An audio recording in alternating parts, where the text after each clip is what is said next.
scientists, engineers, associates, and postdoctoral scholars.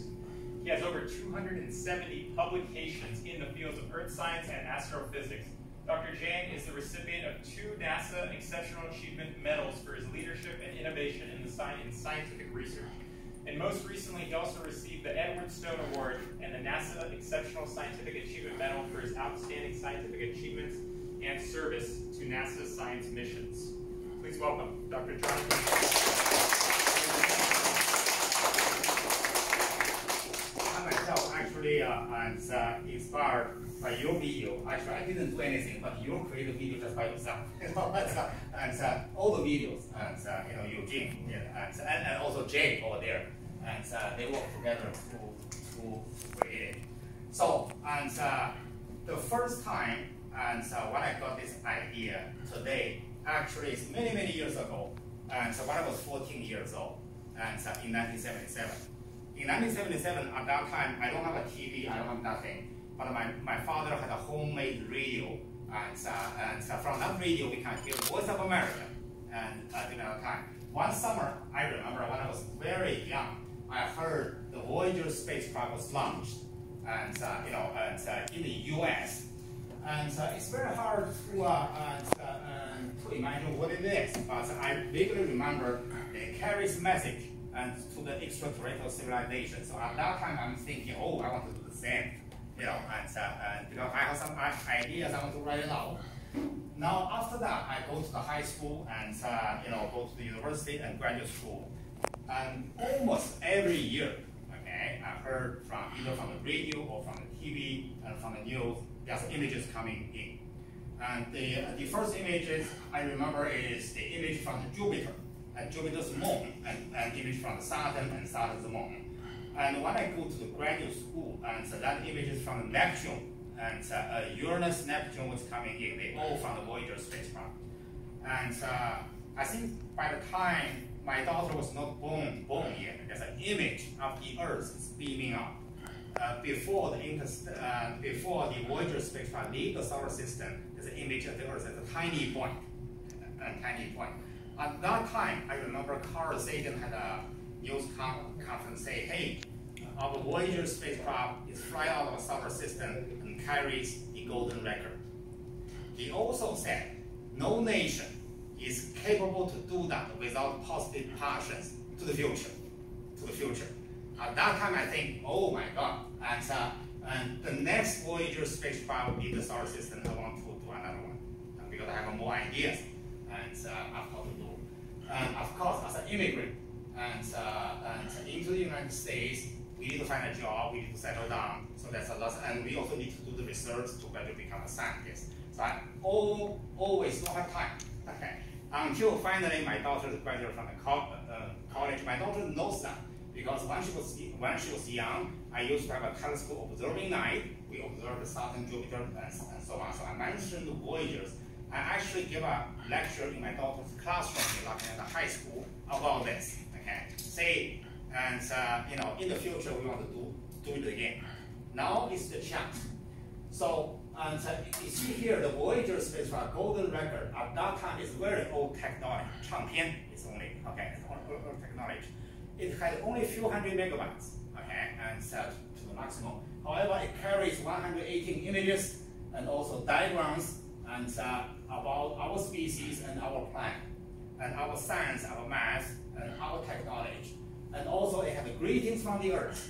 And to say hello, they have English, French, Spanish, and Mandarin, Arabic, more than 50 or 55. And also there's a statement from the US President Jimmy Carter and the Secretary General at that time to try to represent and so who we are. And then, of course, there's a music from the Earth. Now, in addition to the languages used for the communication, the music actually is not purely for the communication, it's for the human emotion. Human is not like robots, okay? And so we have emotions, okay? So that's, we have a classic music, we have a modern music, we have 25 audio recordings. Then we have a sounds of the Earth, and like winds and waves and birds and aircraft fly over and also laughter. So this is about human civilizations there. 1977. Okay. Now if we do it again, okay, and so we can include videos as well. Okay. At that time we don't have videos yet. You can see at that time. So this is the initial ideas and so put into the golden record. Okay, so start about last year we got opportunity because we heard NASA probably is going to develop. Okay, this is the right thing. NASA is probably develop another interstellar probe to be launched in about 10 to 20 years, fly out the solar system to study interstellar media. So we found this opportunity. So I talked to a number of professors here and there. We think, oh, this is a good idea. Okay. So what is the objective of the new message? Actually, the three objectives. The first objective is the same as the golden record.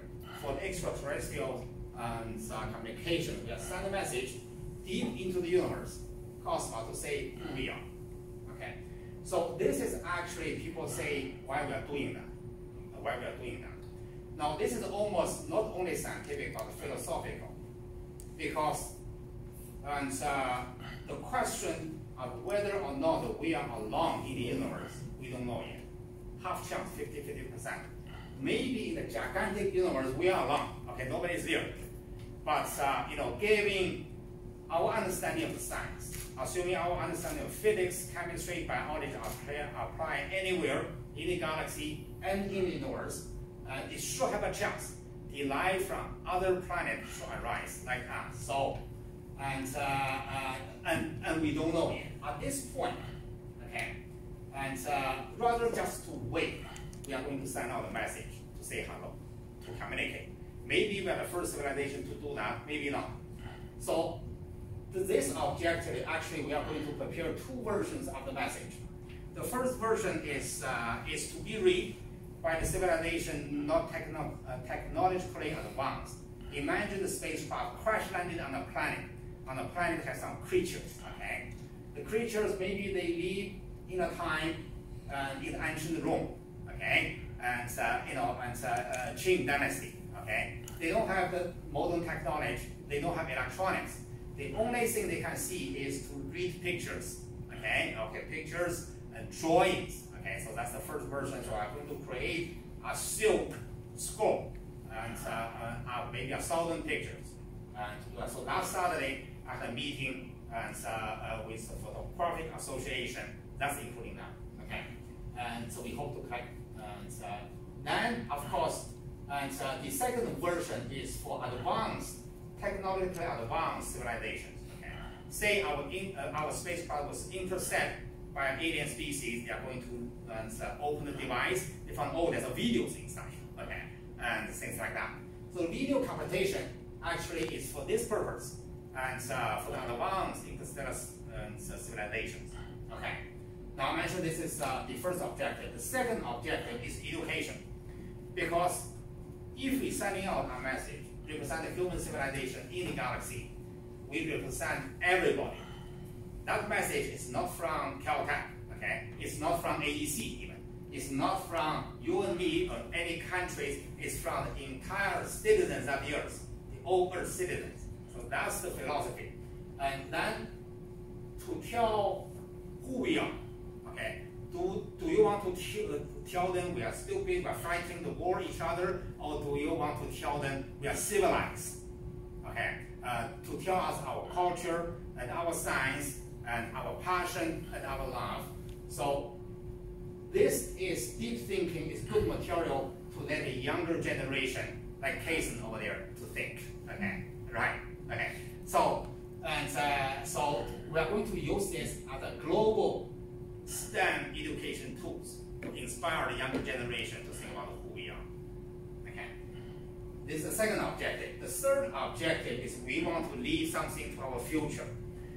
And Steve Hawking used to be here. Last time Steve Hawking here was 2016.